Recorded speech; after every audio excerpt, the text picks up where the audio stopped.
প্রথমে আসি ফ্রিল্যান্সিং কাদের জন্য? ফ্রিল্যান্সিং তাদের জন্য যারা ফ্রিল্যান্সিংকে পেশা হিসেবে নয়, নেশা হিসেবে নিবেন। কথাটা একটু ইম্পোর্টেন্ট। একটু আপনাদের ডিফাইন করি। ফ্রিল্যান্সিংকে যদি পেশা হিসেবে নেন, পেশা হিসেবে থাকলে আপনি বেশি দিন এ নিয়ে অগ্রসর হইতে পারবেন না। যেমন একে যদি আপনি পেশা হিসেবে নেন, তো সেক্ষেত্রে একসময় গিয়ে আপনি দেখবেন যে আপনার টাকার প্রয়োজন, অর্থের প্রয়োজন, অর্থের জন্য আপনি স্ট্রাগল করতে পারতেছেন না অনলাইনে। দেখবেন যে পারিপার্শ্বিক দিক থেকে ফ্যামিলি প্রেশার থাকবে। অনেক পাড়া-প্রতিবেশীও থাকবে যারা আপনাকে ক্রিটিসাইজ করার চেষ্টা করবে যে ফ্রিল্যান্সিং করে এইসব বিষয়গুলো থাকবে। আর নেশা হিসেবে নিলে এটা কি হবে? নেশা হিসেবে যদি এটা নেন, তো সেক্ষেত্রে আপনাদের একটা সার্টেন নেশা থেকে যাবে, হ্যাঁ? যে আপনাদের এই না করলে Fiverr এ অ্যাক্টিভ না থাকলে, Upwork এ অ্যাক্টিভ না থাকলে, মার্কেটপ্লেস এ অ্যাক্টিভ না থাকলে আপনার ভালো লাগে না। আপনার অন্য কম্পিটিটর এনালাইজ করতে ভালো লাগে। প্রতিনিয়ত আপনি শিখতেছেন, শেখার জন্য আপনার ভালো লাগে, শিখতে ভালো লাগে আপনার। যারা ফ্রিল্যান্সিং এ আসবেন না, যারা চাচ্ছেন কোনো কাজ শর্ট টাইমে শিখে ইনকাম করতে, তাদের জন্য ফ্রিল্যান্সিংটা না। ফ্রিল্যান্সিং শুধুমাত্র তাদের জন্য, এটা যেহেতু একটা মুক্ত পেশা, এখানেও অনেক বাধা ধরা নিয়ম থাকে। ফ্রিল্যান্সিং তাদের জন্য যারা প্রপার একটা স্কিল শিখে, সেই স্কিলটির উপরে বেস করে ১০০% কাজ জেনে যারা প্রফেশনাল তাদের জন্য ফ্রিল্যান্সিং। অনেকে কাজ জানেন, হ্যাঁ? অনেক প্রফেশনাল লেভেলের কাজ জানেন। অনেক কাজ জানেন, শেখেন, বুঝছেন।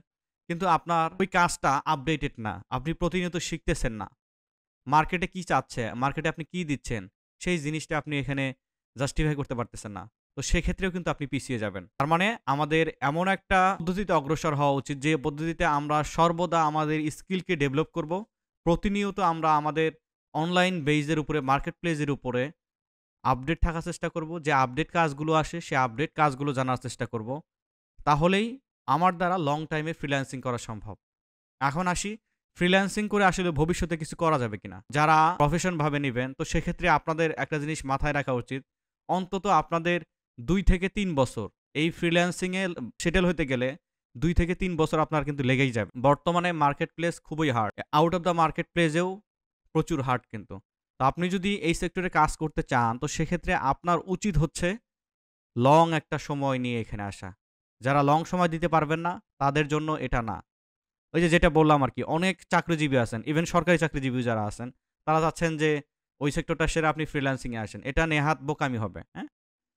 যে আপনি ওটাও করবেন প্লাস এটাও করবেন, এটাকে অপশনাল হিসেবে নিবেন। যখন দেখবেন যে এইটা থেকে আপনার আর্নিং হচ্ছে, তখন একটা জিনিস ছেড়ে দিলে আপনার পক্ষে সেটা সুবিধা হবে।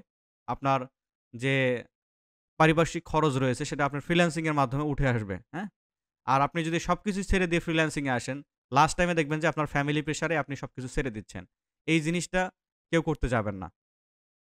তো আসলেও প্রপার গাইডলাইন মেনে, প্রপার ইনস্ট্রাকশন মেনে, প্রপার সময় নিয়ে, ধৈর্য নিয়ে যারা ফ্রিল্যান্সিং করবেন, তারাই দেখবেন যে লং টাইমের জন্য এখানে এলিজিবল হয়ে যাবেন। তো আসলে আসুন দেখুন, আমি এখানে আম কি প্রয়োজন আসলে ফ্রিল্যান্সিং আমার করার জন্য, হ্যাঁ? সেই জিনিসটা আমি আপনাদেরকে ডিটেইলস দেওয়ার চেষ্টা করব। এটা ভেরিফাইড একটা অথেন্টিক সোর্স Upwork থেকে আমি নিচ্ছি। How to become a freelancer in ২০২৪। এটা একটা গাইড রয়েছে, হ্যাঁ? আমরা যদি Upwork এ আসি, আমরা জাস্ট পয়েন্টগুলো দেখব এখানে। কি পয়েন্ট থাকতেছে। Define your service or offering. মানে আপনি কি এখানে সার্ভিস দিবেন বায়ারদেরকে। তো সেই জিনিসটা আপনাকে আগে এনশিওর করে নিতে হবে। আপনি কোন বিষয় শিখবেন, কি বিষয় শিখবেন, আপনার কাজটা প্রফেশনালি কিনা, এটা আপনার এই সেকশনের মধ্যে পড়ে define your service offering. Find your targeted audience. আপনি কাজ শিখলেন, এভরিথিং শিখলেন। Okay fine. তো এর জন্য আপনাকে সার্টেন কোনো মার্কেট প্লেস অথবা আউট অফ দ্য মার্কেট প্লেসে আপনার সার্ভিসটা কোথায় বিক্রি করবেন, সেই জায়গায় আপনার মার্কেটিংটা চালিয়ে যেতে হবে। এটাই এই সেকশনে আসে। তারপরে develop your pricing and structure. এই যে আমি যেটা বললাম আপনাদেরকে যে প্রতিনিয়ত আমাদেরকে আপডেট রাখতে হয়। ফ্রিল্যান্সিং এর একটা কাজ ধরে কখনো বসে থাকা যায় না। নির্ধারিত একটা কাজ নিয়ে যদি আপনার মার্কেট প্লেসে লেগেই থাকেন দেখবেন যে একসময় ওটা চেঞ্জ হয়ে গেছে।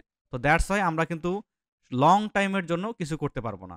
এইজন্য ডেভেলপিং প্রাইসিং অ্যান্ড স্ট্রাকচার, আপনার প্রাইসিং আপনি যে রেটে কাজ করবেন এখানে, অবশ্যই তো আপনারা এখানে সার্ভিস বিক্রি করবেন। তো অবশ্যই তো আপনাদের কোনো একটা প্রাইস থাকবে যে এই প্রাইসে আপনারা কাজ করতে ইচ্ছুক। তো সেটা এখানে ভ্যারি করে। তারপরে প্রাইসিং অ্যান্ড স্ট্রাকচার, আপনাকে প্রতিনিয়ত আপডেট থাকতে হবে। যে create your portfolio with your past job, with past job. তার মানে আপনি যে কাজ শিখেছেন যে প্রতিষ্ঠান থেকে, যেখান থেকে আপনি কাজ শিখেছেন, সেখানে যে ডেমো ওয়ার্কগুলো আপনাদেরকে দেয়, সেটাকে পোর্টফোলিও বলে। কাজের স্যাম্পলকে পোর্টফোলিও বলে। সেটা এখানে বলছে। দেখুন, create your portfolio with past job. আপনাকে স্ট্রং একটা পোর্টফোলিও তৈরি করে ফেলতে হবে, যেটা কিনা আপনার প্রিভিয়াস কাজ ছিল। আচ্ছা, রাইট এ গ্রেট প্রপোজাল। এটা কিন্তু ভেরি ইম্পর্টেন্ট একটা জিনিস। রাইট এ গ্রেট প্রপোজাল, এটা ভেরি ইম্পর্টেন্ট জিনিস। Continue to developing your skill. ওই যে যেটা বললাম, ওই সেকশনটা কিন্তু আবারও চলে আসছে। যেমন আপনি লিড জেনারেশন শিখছেন, অথবা ওয়েব ডেভেলপমেন্ট শিখছেন, অথবা গ্রাফিক ডিজাইন শিখছেন। শুধুমাত্র lead generation, graphic design, web ডিজাইনের মধ্যেই কিন্তু আপনার সীমাবদ্ধ। দেখবেন যে লিড জেনারেশনের মধ্যে, ওয়েব ডিজাইনের মধ্যে, গ্রাফিক ডিজাইনের মধ্যে অনেক কিছু রয়েছে। যেমন গ্রাফিক ডিজাইনের ফটোশপ এডিটিং, অনেক টেকনিক আছে কিন্তু। আপনি এই কাজটা করতেছেন 5 মিনিটে, অন্যজন এই কাজটা করতেছে জাস্ট কয়েক সেকেন্ডের মধ্যে, ব্যাকগ্রাউন্ড রিমুভালের। এরকম অনেক টেকনিক থাকে। তারপরে software development, writer, marketer, web developer, graphic designer, popular freelancing occupation যেটাকে বলে। আমার মতে আপনারা যদি ডিজিটাল মার্কেটিং করেন, তো সেক্ষেত্রে এখানে সবচেয়ে বেশি বেনিফিটেড হবেন আপনারা। আচ্ছা, আমাদের বিষয় এটা না, কাদের জন্য আসলে ফ্রিল্যান্সিং। আমি এখানে কিছু আপনাদের অ্যাডভাইসও দিয়ে দিলাম যে কিভাবে আপনার ফ্রিল্যান্সিংটা স্টার্ট করবেন। একটা জিনিস মনে রাখবেন, কোনো জিনিসের গুরুত্ব কম অথবা বেশি, এটা টাইম ওয়াইজ ভ্যারি করে। যেমন আপনি কোনো একটা ফ্যামিলি থেকে আসছেন, যে ফ্যামিলিতে ইনস্ট্যান্ট টাকার প্রয়োজন। তো সেক্ষেত্রে আপনার জন্য ফ্রিল্যান্সিং না। ফ্রিল্যান্সিংয়ে অবশ্যই সার্টেন একটা ধৈর্যের প্রয়োজন পড়ে। যেমন আমি যদি এটাকে বলি, আপনারা সেকেন্ডারি স্কুল সার্টিফিকেট পাস করে আসছেন, হায়ার স্কুল পাস করে আসছেন। যেমন আপনার কয়েক যুগ লেগে গেছে আপনার লেখাপড়ার প্রতি অধ্যবসায় করতে। ঠিক সেম জিনিসটা হলো এখানে। এটাও কিন্তু একটা ফিউচার। আপনি এখানে অগ্রসর হবেন, দ্যাটস মিন ভবিষ্যতে ভালো কিছু করার আশা আছে। আমরা লেখাপড়া করি কিসের জন্য? ওই অনিশ্চিত চাকরির জন্য, হ্যাঁ? যে আমাদের ভবিষ্যতে থাকবে একটা চাকরি, সরকারি চাকরি করব, ভালো স্যালারি, এ গ্রেডের একটা চাকরি করব। এইজন্য আপনাদের টার্গেট থাকে। ফ্রিল্যান্সিং এ যদি আপনারা এরকম লং একটা সময় নিয়ে আসতে পারেন, তো সেক্ষেত্রে আপনাদের আমি ওয়েলকাম জানাবো। যারা শর্ট টাইম ইনকাম করতে চান, মনে করেন আজকে আপনি শিখলেন, ১ মাস পরে ইনকাম করতে চান, ইনকাম না হলে প্রতিষ্ঠানকে দোষারোপ করেন, এই জিনিসটা ঠিক না। তো ফ্রিল্যান্সিং তারাই করবেন যাদের প্রপার স্কিল রয়েছে, যাদের সময় রয়েছে, যারা ধৈর্যশীল, যাদের ফ্রিল্যান্সিং নেশা হিসেবে, পেশা হিসেবে আপনারা বেছে নেবেন না। তো আজকের এই ইনফরমেশনের মাধ্যমে আপনাদের এটাই দেওয়ার চেষ্টা ছিল। সবাই ভালো থাকবেন। আল্লাহ হাফেজ।